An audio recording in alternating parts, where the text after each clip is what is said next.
Today I'm going to demonstrate tying one of steelhead fishing's most iconic patterns. It's probably resulted in more steelhead to hand than just about any other fly ever invented. It's called a skunk fly, and it's been around for decades, and it's a very effective fly both for summer steelhead fishing as well as winter steelhead fishing. The one that I've currently got in the vise right now is tied on a more traditional heavy wire downturned eye hook that was popular back in the 40s. Most of the flies we tie today are tied on an Atlantic salmon style fly with an upturned eye, and that's the hook that I'll use to actually demonstrate the pattern.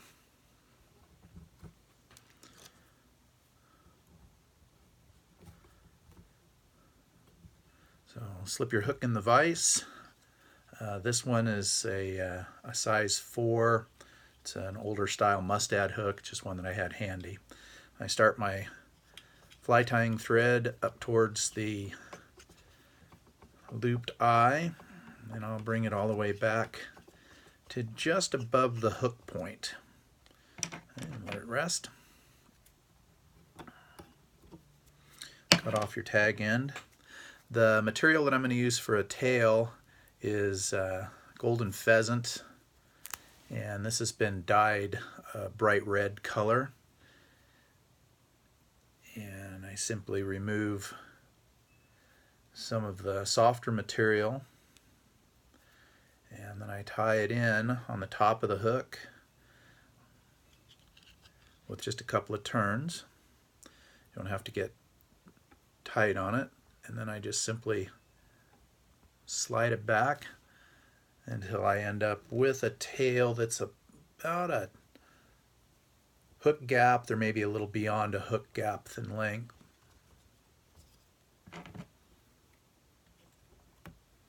Cut off my tag end. And now this is where I tie a little bit differently than a lot of other people. I'm going to show you how to tie in the wing in reverse, and you'll understand why here in a moment. This is a piece of bucktail. It's actually a little buck that I harvested last fall down on the riverbank, and I always enjoy tying with materials that I harvest myself, whether it be duck, flank feather, or bucktail. So I'm going to select a small chunk of this, and then I just kind of bring my bucktail tips and kind of even them up. I want it to be, fairly uniform. And now I simply take the wing and I turn it around, and then I'll get a measurement off of there, and I want my wing tips to end close to the end of the tail, but I'm going to tie it in right now up here at the eye. You want to snug it down pretty well. Remove any of the excess fibers that you don't really need.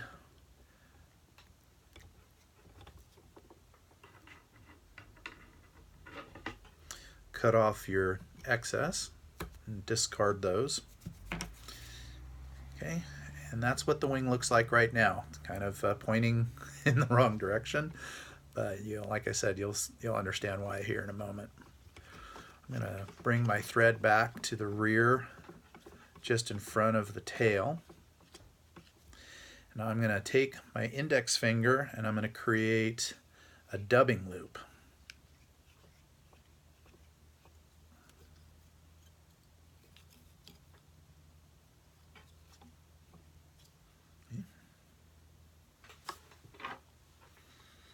And then I'm going to set my spinning device in the loop, and I'm just going to leave it setting there for the time being.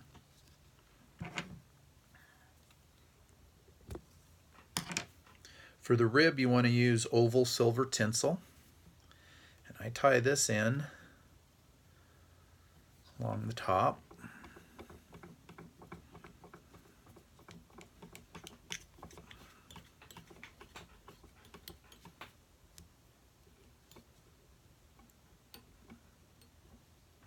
Okay, leave that set. The body is made out of a dubbing. This is just a synthetic blend. You can use a variety of different kinds of dubbings. This is just one that I happen to have on hand. And I'm going to select a small amount of it, not a great lot.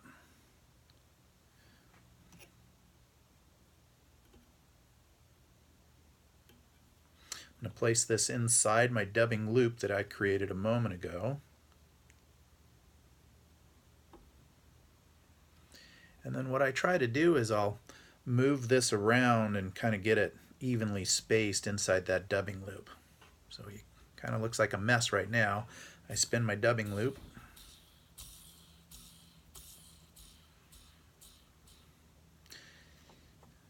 Get that in there nice and tight. This will create a really durable body. Steelhead tend to have a fair amount of teeth, and I always like to tie flies that will withstand multiple encounters if I can.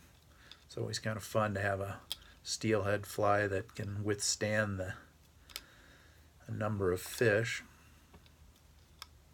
So now I'm just taking this dubbed body and bringing it up here towards the front half of my fly. Sometimes you need to kind of manipulate the dubbing around a little bit. Make several wraps to snug the end of the dubbing loop. And now I'm going to wrap my rib up the body of the fly. And you usually want to get about 4 or 5 turns. Nice and uniform and evenly spaced up the body of the fly. I'm going to secure that.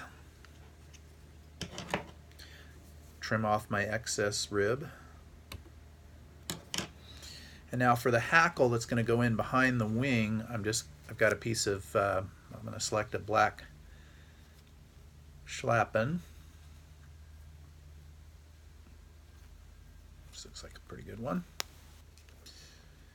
And then I'll pull out some of the fibers to kind of judge the length of the hackle that I want. That looks about right. Pull that back out of the way.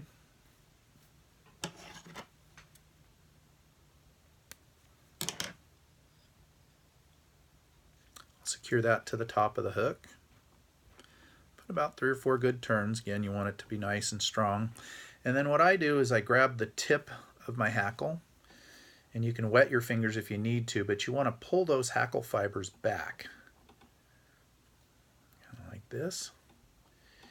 And then I'll start making my wraps. And if you need to use hackle pliers, by all means do it. This one's long enough where I feel confident that I can do it by hand. And I go usually 2 or 3 wraps. It's plenty sufficient. And you want those hackle fibers to go back at least to the end of the body. Okay. Now I'm going to secure that down without trapping any of the fibers best I can.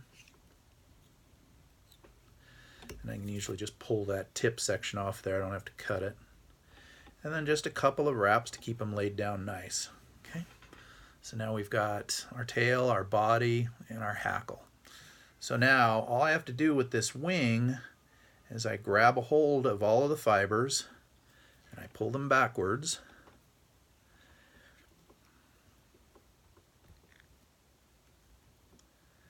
Pull them back out of the way, and now I'm going to create a nice compact little head on this fly that will last a long time because I've got that hair coming in 180 degrees from where it gets pulled back and finished.